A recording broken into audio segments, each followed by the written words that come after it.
game. So cannon rushes, people love doing that on this game. One of the cheesy strategies in StarCraft 2. But no, I love the point about Stargate.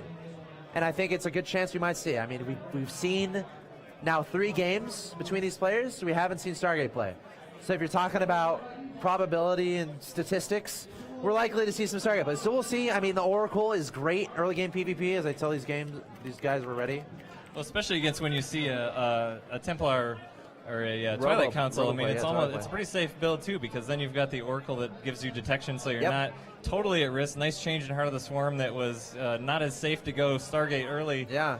So we'll see what we get out here as this map is loading. Yeah. I like the Stargate call. Could happen. Something else that might happen. KiFireE. I could see him going for Dark Templars again. I mean, he has 3 out of 4 times now, right? Right, so he won the 2 games against eNtitY where he went Dark Templars. He lost the game where he didn't go Dark Templars. So maybe in KiFire's mind, he's like, all right, let's go back to Dark Templars. They're fun, they're invisible, and I can slice up my opponent's economy in a second if they're not prepared. Yeah, and if he doesn't commit to it too much, even if it doesn't work out exactly, you can still keep him for the utility of Archons or just scouting around the map. Yeah. But as we are in the map, in the lower left-hand corner, it is going to be a red Protoss eNtitY to see if he can take this out 2-0 or if KiFireE is going to come back. Yeah, KiFireE, the teal Protoss player in the top right. Your professional observer in this game is AxelToss. I'm controlling the camera as I wiggle it. PvP, game 2, again, KiFireE. He's got to win 2 in a row here to win the tournament. If eNtitY can win this game, it will go to a second best of 3. And we can postulate as much as we want, but there's one thing I can guarantee you that we will see this game. It's probes and pylons. Yes, probes and pylons, 2 instrumental things to have on your mind as a Protoss player. Probes, of course, get you more money. Pylons enable you to build more probes, which get you more money, enable you to build more stuff. So if you're new to StarCraft 2 and you're playing Protoss, and probes and pylons is in your mind when you're playing, you're in good shape already. I like how eNtitY put this pylon behind his mineral line. I've seen this out of him a lot of times, and it's really come back to save him several times in when he's played another Protoss and he's gotten cannon rushed. Keeping those buildings close to your main base, it does really help you out. This is like right here is like where you cannon rush, or sometimes if you see the Protoss get a little bit too expandy in their main base, and then you have a little bit of trickery going around, it's a little bit harder to defend. But it looks like both players keeping it close to home. So Yeonsu Ladder Edition, we're not seeing cannon rushes, which is fine. The next thing we're going to be looking out for is timing of the gases, because depending on how fast you get your gases. Oh, eNtitY putting down 2 gas simultaneously. Yeah, 2 gas, 15 on 15, relatively standard.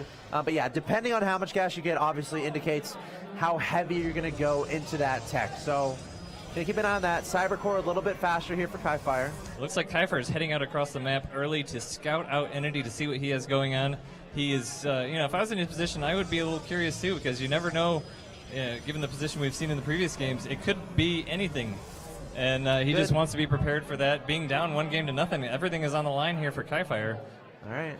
Information is arguably everything in StarCraft 2. Probes spotting the timing of the gateway. Cybercore, he's also looking at the gases. He's looking to see how much chrono boost is available on the Nexus. Seeing what he wants, he's going to back out. You don't want to lose that early probe, because it's no fun. Only 1 gas here from KiFireE. KiFireE does have his Cybercore done a lot sooner, and his warp gate is being chrono boost. So I'm thinking 4-gate is what it looks like. He's got a lot of chrono boost here.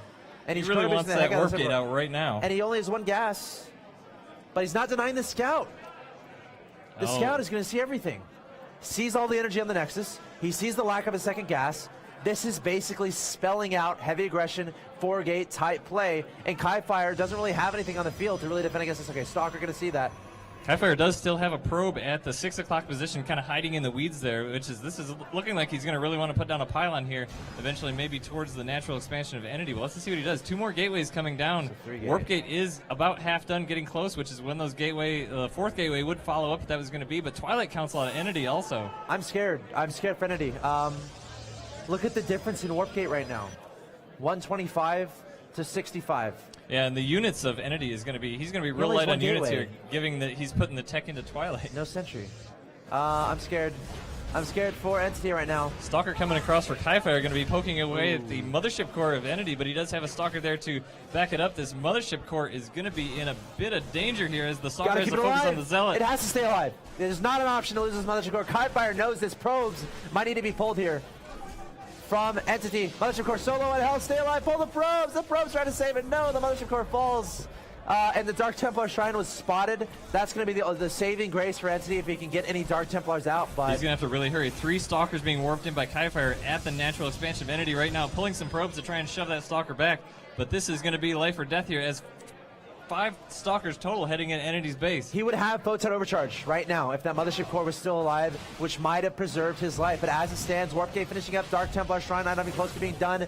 Having to pull his probes to deal with Stalkers, something you never want to do in StarCraft 2. So many probes are going to get decimated. KiFireE behind this, he's getting a robo just in case, even building it towards his Stalkers.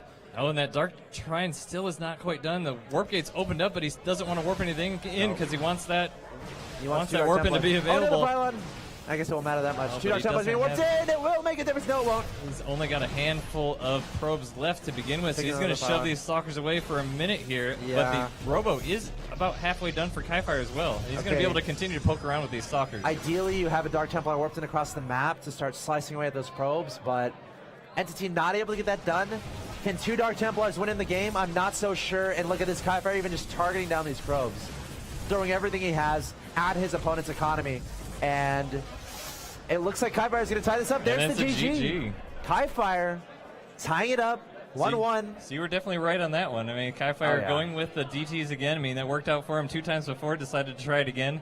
eNtitY... well, eNtitY went for the Dark Templars. eNtitY went for the... But So it didn't work out quite as well for him as it no did for KiFireE. Stargates. We're not seeing Stargates, which is fine. I mean, it's almost guaranteed in the next match. So the most interesting thing about that game, KiFire's strategy was pretty apparent from the beginning. Again, not getting a gas is the automatic indication of heavy gateway aggression. Now, eNtitY was able to identify that. At that point, you got to be super defensive, super safe, because you know if your opponent's investing a lot into that early aggression and you have 2 gases and you have tech, if you stay alive, you're going to be in a good position. And when KiFireE made the first push in the base, he really only had 1 Stalker in the Mothership Core. And when KiFireE made that Zealot, it really forced the Stalker to not be able to keep the other Stalker of KiFireE busy, so he just had the free Mothership Core. And like you said, that literally lost him the game right there as soon as that Mothership Core. And KiFireE knew that too. He was targeting that Mothership Core. Once that Mothership Core dies, you're not going to have Photon Overcharge on the Nexus, lose that defender's advantage. And his Warp Gate was already pretty far behind. His Dark Templar Shrine, you got to buy time for that to get out.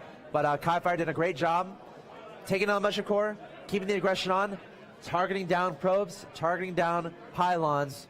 Tied 1-1 going to game 3. So again, situation here.